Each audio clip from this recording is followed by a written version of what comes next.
¿Qué tal, amigos de Entre Tejas? Bienvenidos a este programa. Estamos en la Ciudad de México, una fría mañana de noviembre, pero con un clima muy agradable porque estamos a punto de iniciar una charla con Emilio Lome. No se los presento, lo irán conociendo a lo largo de la charla. Esperamos que sea de su agrado. Emilio, si fueras tan amable, cuéntanos de tu experiencia en Chiapas. Sabemos que has sido un gran impulsor de la cultura infantil, por supuesto la literatura, autor de libros infantiles. Cuéntanos cómo llegaste a Chiapas y cuál ha sido tu labor en el estado.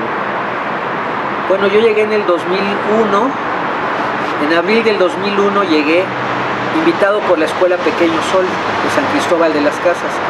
Poca gente sabe que esa escuela, además de ser una de las más hermosas de México, tal vez la más hermosa de México y de las más hermosas del mundo según compañeros de otros países, llegué a capacitar a los maestros de esa escuela que creo que fue la primera escuela Waldorf de México y tal vez de la primera en América Latina. Entonces llegué, contacté inmediatamente con grupos indígenas, me tocó el boom de las ONGs y las abejas de Acteal me pidieron que les asesorara un proyecto y eso fue el motivo por el que me quedé asesorando el proyecto que después se llamó Educar a partir de la vida cotidiana, que retomó la UNESCO y que lo único que hizo fue aplicar modelos que ya había trabajado yo en materiales arte educativos míos. Entonces ahí me quedé en Chiapas, metido mucho en lo que es la interculturalidad, que para mí era algo novedoso y que después direccionó mucho del trabajo que hago en la actualidad.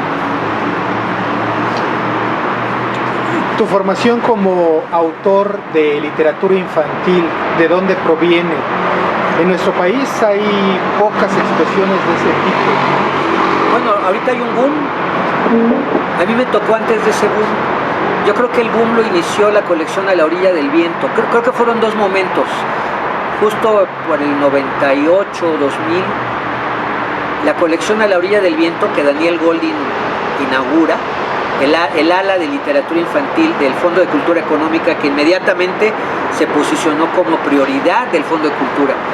Y por otro lado, el premio SM Barco de Vapor que ganó Mónica Brosson. Algunos sitúan ese primer premio de SM con el libro Casi medio año de Mónica Brosson y otros el nacimiento de La orilla del viento como el inicio de lo que es un boom.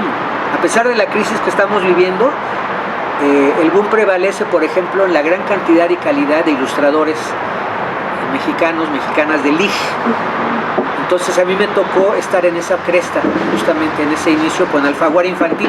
Fui de los autores pioneros de cuando Alfaguara Infantil llega a México y se instaura ya con un proyecto comercial específico, ¿no?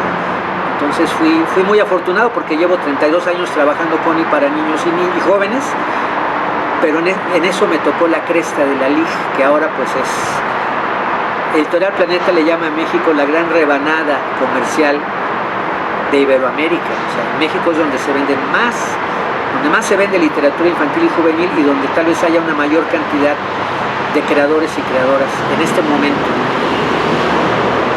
Bueno, volvamos a tu experiencia en Chiapas, si no tienes inconveniente, Emilio.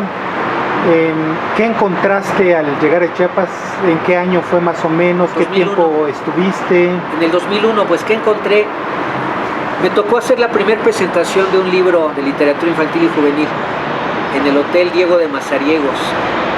Lo hice al estilo Alfaguara. Yo ya vivía allá y entonces la editorial Santillana, que era la que coordinaba Alfaguara Infantil, hizo una gran presentación. No se había hecho algo similar y fue algo muy novedoso porque no estaba posicionada la literatura infantil y juvenil en Chiapas. Me acuerdo que alguien tenía la distribución de Scholastic, una editorial estadounidense, pero pues fue llegar a un territorio que todavía a un espacio donde no se trabajaba la LIG, no había una conciencia, y ahora ya, ¿no? Luis Antonio García Rincón, por ejemplo, gran escritor premiado, el mismo Efraín Bartolomé, que fue de los primeros con su mínima animalia, un libro extraordinario, ¿no? Bueno, también La esposa de Heraclio Cepeda con sus adivinanzas, pero no había una conciencia de que era un área creativa y editorial con posibilidades de expansión enormes. Todavía no había esa percepción.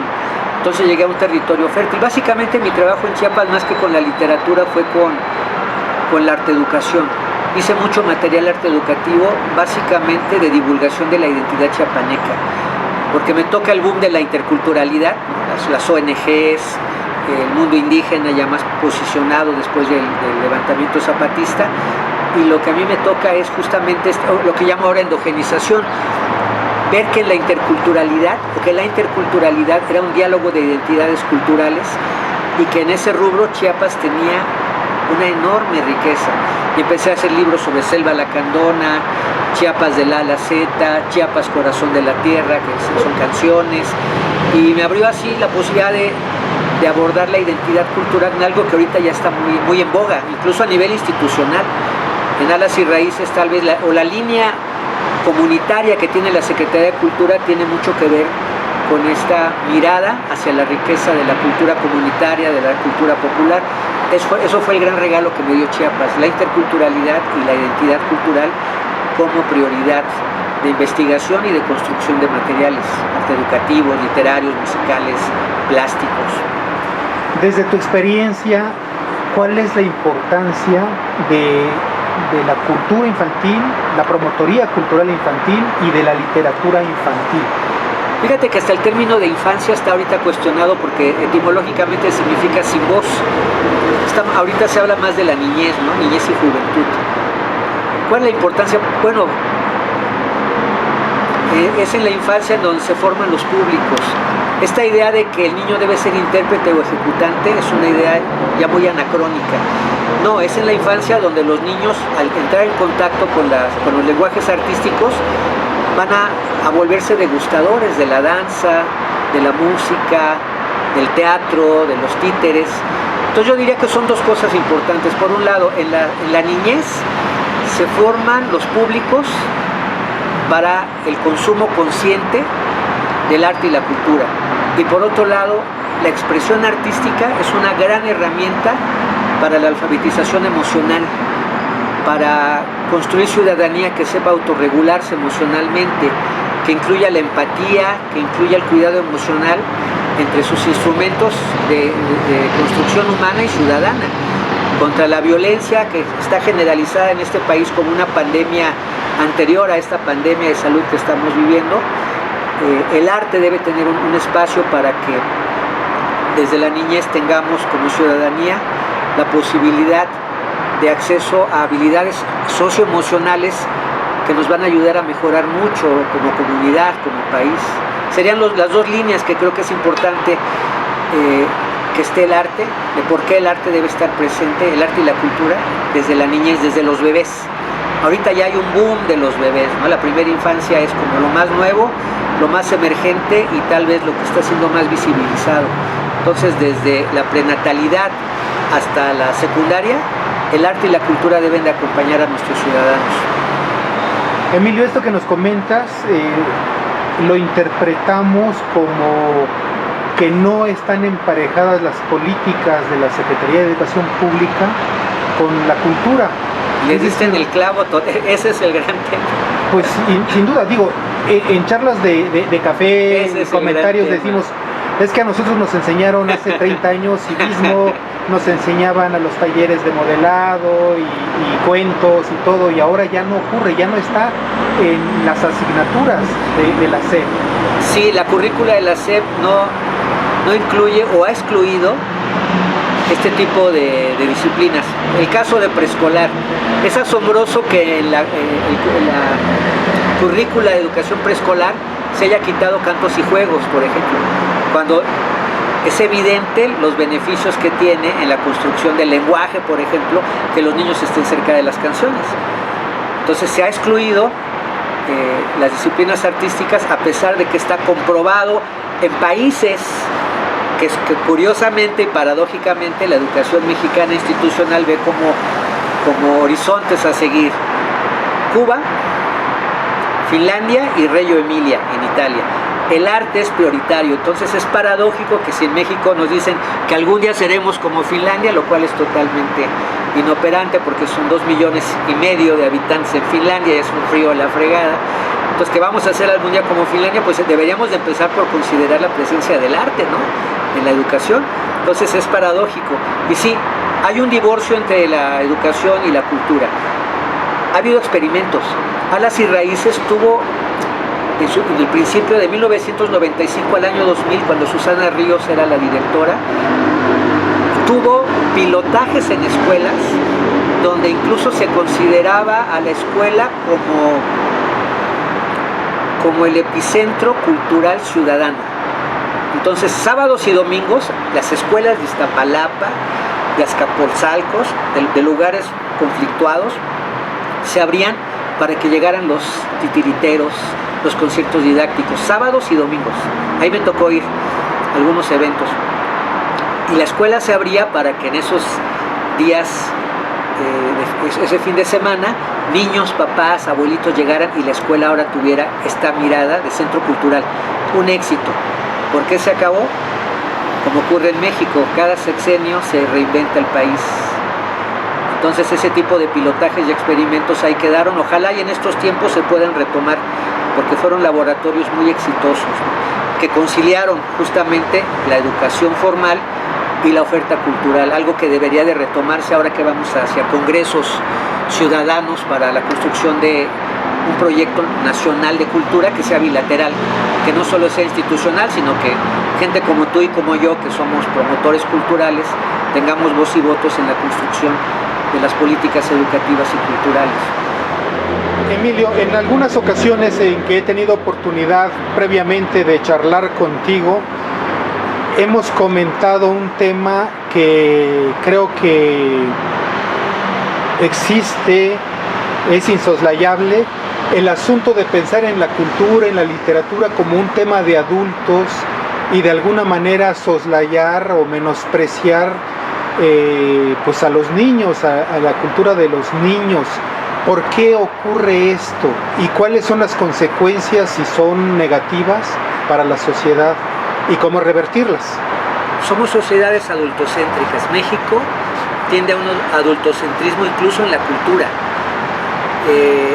Los funcionarios de cultura tienden a este adultocentrismo. Por eso todo lo que es para niños se relega, cuando en la lógica ciudadana y de construcción nacional de estos países que admiramos o que se admira institucionalmente, ¿quién ocupa el primer lugar?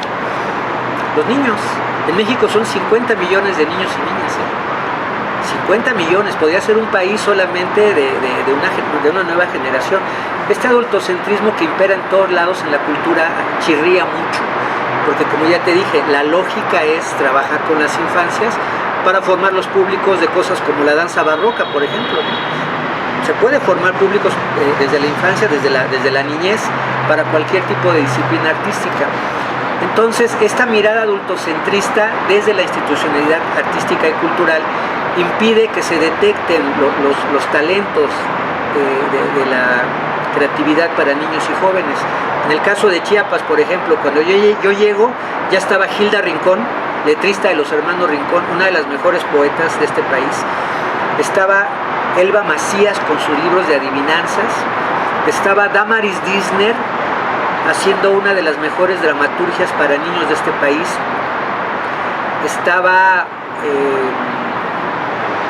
Alejandro Aldana, a quien lo invité a que su libro Nudo de Serpientes se fuera para los lectores de secundaria de la SEP, porque yo veía que no lo estaba mirando Aldana, su libro, como para formar a lectores desde esta mirada política. Entonces, pero ¿cómo estaban? Todos separados. La institucionalidad no tenía una mirada para juntarlos y generar un frente, ¿no? Yo creo que quien lo intentó hacer y lo hizo bastante bien fue Orozco Suart. Por cierto, el catálogo de escritores para niños y jóvenes de Chiapas es tal vez el mejor de este país. Son cosas que no sabemos porque no se divulgan o porque no se conocen, pero el catálogo que tiene en calidad y cantidad la Secretaría de Cultura de Chiapas es para mí el mejor. Mejor que el de Jalisco, mejor que el de Nuevo León, bueno, Alas y Raíces de la Ciudad de México acaba de ser algo muy notable, pero es de lo mejor que hay. ¿Y por qué no lo sabemos? Justamente porque lo que es cultura para niños y jóvenes sigue siendo secundario, invisibilizado, y no tiene la prioridad que se le da a otros proyectos de la alta cultura o de la gran cultura. ¿Cuál sería tu propuesta, Emilio? Me atrevo a preguntártelo porque eres un conocedor del tema. ¿Cuál sería tu propuesta para vincular la cultura de los niños, la literatura infantil, el arte para la infancia, en los cientos o miles de escuelas de primaria, de preprimaria que hay en Chiapas?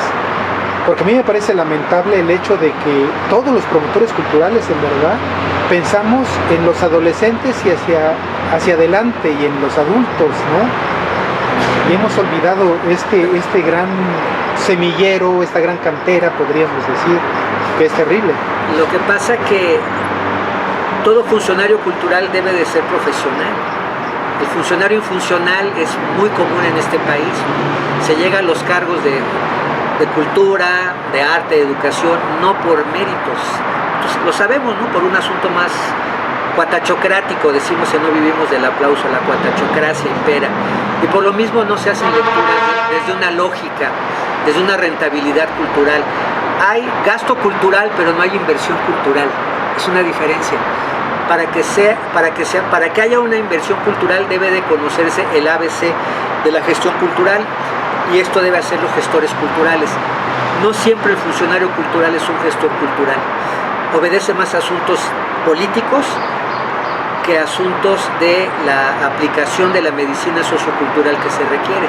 Mientras sigamos teniendo este tipo de funcionarios que no conocen el ABC de la gestión cultural, diagnósticos, rentabilidad, impacto a corto, mediano y largo plazo, inversión cultural, eso no se aplica. Mientras este ABC de la gestión cultural no se aplique, no vamos a tener resultados, y mucho menos hay una evaluación. Yo te preguntaría cuántos proyectos de intervención cultural son sometidos a una evaluación donde se vea su verdadero impacto. Eso no existe. La crisis verdadera es que la gestión cultural no entra a las secretarías de cultura de este país como debiera, y por esa razón no se hace la lectura lógica que sí se hace en otros países, que es poner a las infancias en primerísimo lugar. Primero la niñez, lo dicen los países democráticos y de avanzada educativa y cultural. Primero la niñez. Mientras no tengamos funcionarios que sean gestores culturales profesionales, seguiremos teniendo esta incoherencia que desgraciadamente está institucionalizada en este país desde Vasconcelos a la fecha. Siempre hemos escuchado que el hábito de la lectura, por encima de los programas gubernamentales, se da desde casa, como una manera de copiar lo que hacen los papás. Si los papás leen, pues los niños van a terminar tomando un libro como algo natural y leyendo. Pero si eso no ocurre, ¿en qué momento se les puede resolver un poco la vida para el hábito de la lectura a los individuos? Mira, ¿Es posible? Las neurociencias dicen esto que sabíamos ya de manera peatonal y doméstica, ¿no? Claro, los niños son modelados por los adultos, son modelados biopsíquicamente, y por eso hasta nuestra manera de hablar, eso lo dice Belio Cabrejo, un investigador del lenguaje maravilloso en bebés, hasta la manera de hablar de los adultos modela los hábitos lingüísticos de los niños. Pero ¿cuál es la función de la educación pública, ¿no? Justamente construir ciudadanos que construyan un proyecto de vida creativo y que busquen la felicidad. Entonces, dejarle a los papás esa responsabilidad del gobierno, pues es totalmente incoherente. El asunto de la lectura tiene que ver con un problema muy fuerte que hay en México, que es el problema del lenguaje. Desde bebés empezamos a construir nuestros hábitos de lenguaje que nos van a empoderar y que nos van a generar lo que las neurociencias llaman neuroplasticidad. Esa neuroplasticidad que tiene que ver con un lenguaje acompañado desde bebés y aún desde la prenatalidad, construye ciudadanos neuroplásticos que tienen más gestión de sus emociones, mejor autoestima y mayor manera de expresar su mundo interior. No está pasando en México. Más que el problema de la lectura, tenemos un problema del acompañamiento lingüístico. que se da en la familia, pero que se debe dar en la escuela, por supuesto, como un derecho constitucional. Es más, la escuela también puede educar a los padres. Te pongo casos de los CENDIs de avanzada en Aguascalientes, donde comprobadísimo, los bebés educan a sus papás.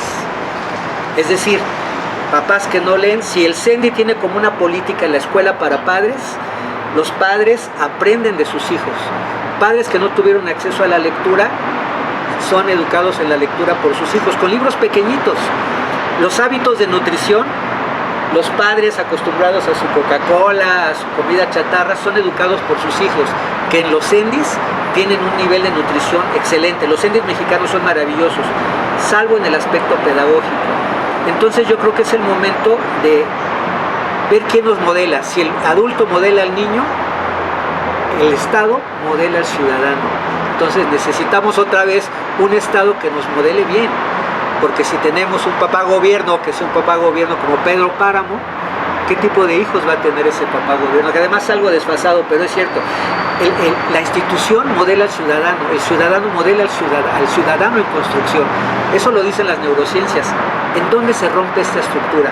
Ahorita en nuestra crisis institucional. ¿Qué instituciones tenemos en México? ¿Cómo nos modela? Pues desde la corrupción, evidentemente, y de ahí para abajo.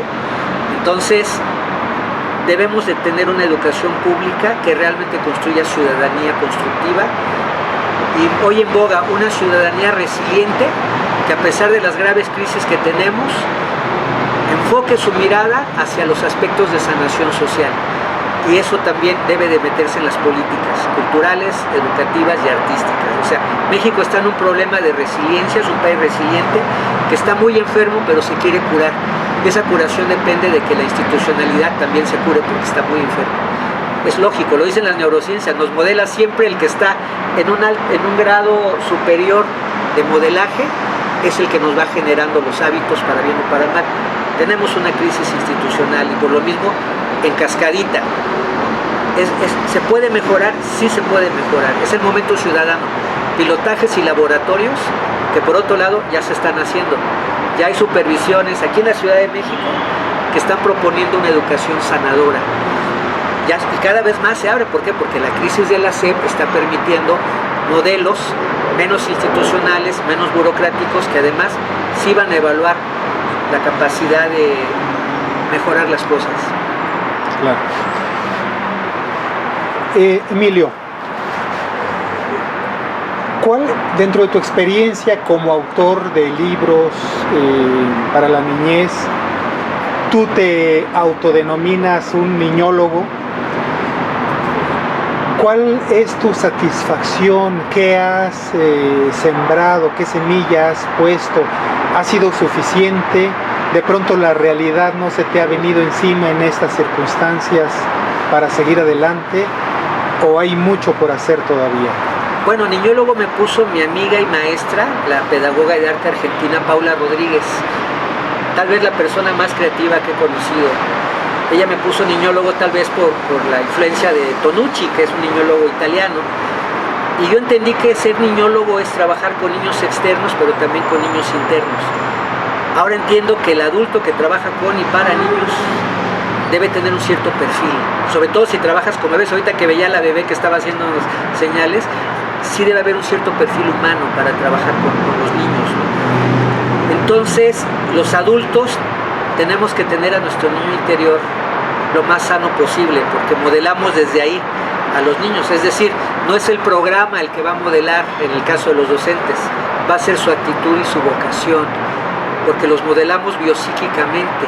Entonces sí, la gente que trabaja para niños, como lo hacen en Finlandia, donde los educadores son el oficio institucional mejor pagado, y es el oficio, el de ser educador, el que más demanda tiene en las universidades, cuando en México cada vez se ha depauperado más, ¿no?, el oficio de ser maestro. Entonces, ¿qué cosas podría decir yo que se ha sembrado? Pues bueno, lo veo con muchos de mis alumnos ahora. La detección de talento a mí me gusta mucho, y creo que me ha tocado encaminar y acompañar a generaciones de personas que ven en trabajar con niños y jóvenes un oficio digno que además tiene la capacidad de construir ciudadanía. En ese sentido creo que sí he sembrado algo. Los foros de educación sanadora, los foros de innovación educativa, los foros de el arte como medicina sociocultural, ayudar al ala de cultura infantil del movimiento No Vivimos del Aplauso, donde cientos de creadores estamos defendiendo ya nuestros derechos, porque no sabíamos que teníamos derechos, pidiendo seguro social, prestaciones, trato digno, pagos a tiempo, tramitología menos excesiva. En ese sentido creo que mi último tiempo de activista cultural ha valido la pena. Trabajar para niños, para bebés, como lo veías ahorita, es una maravilla. Los maestros mexicanos se les rompe el esquema cuando les digo, ¿no? ¿Cuáles son las dos cosas que debe tener un maestro?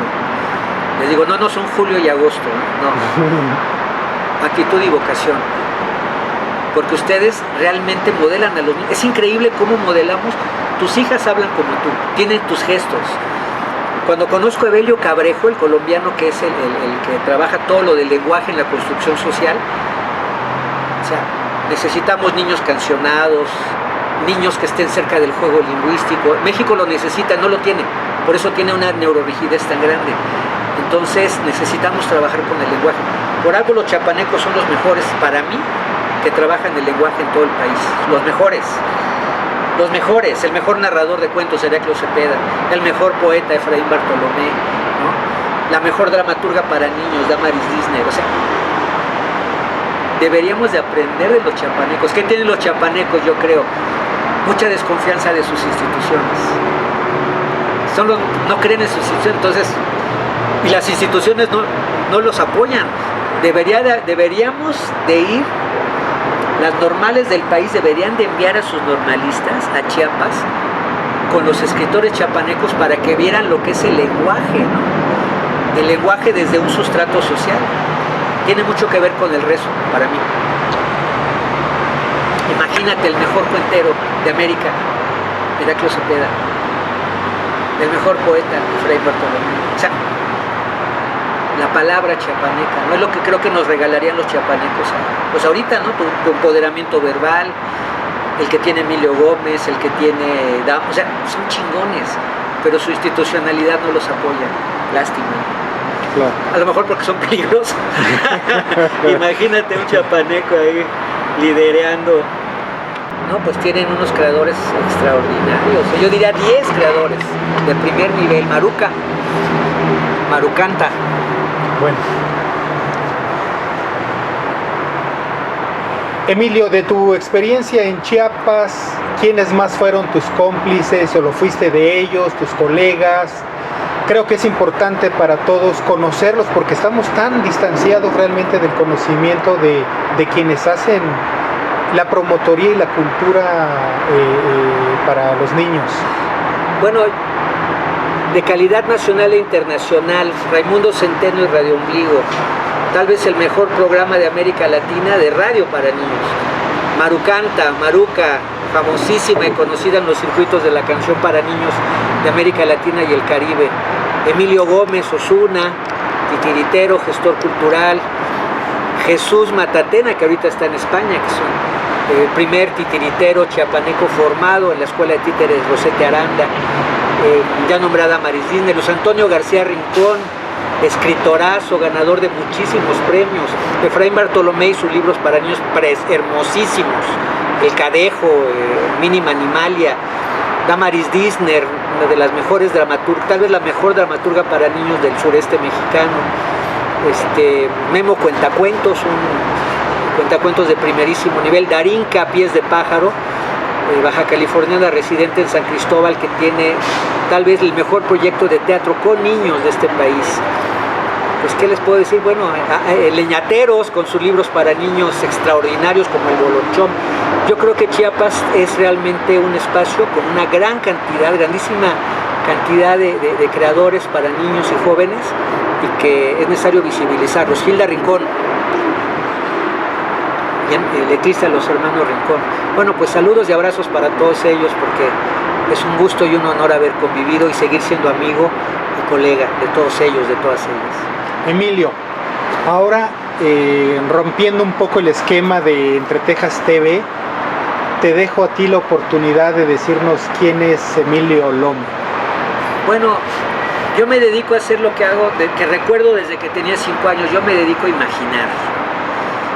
Y ahora, a mis 55 años, 50 años después, entiendo claramente que la imaginación es una herramienta de construcción de la realidad.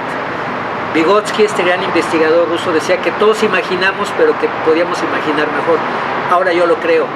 La imaginación cotidiana, él le llamaba la imaginación reproductiva, pero la fantasía es la imaginación creadora, y yo desde niño me dedico a fantasear, soy un fantaseador profesional.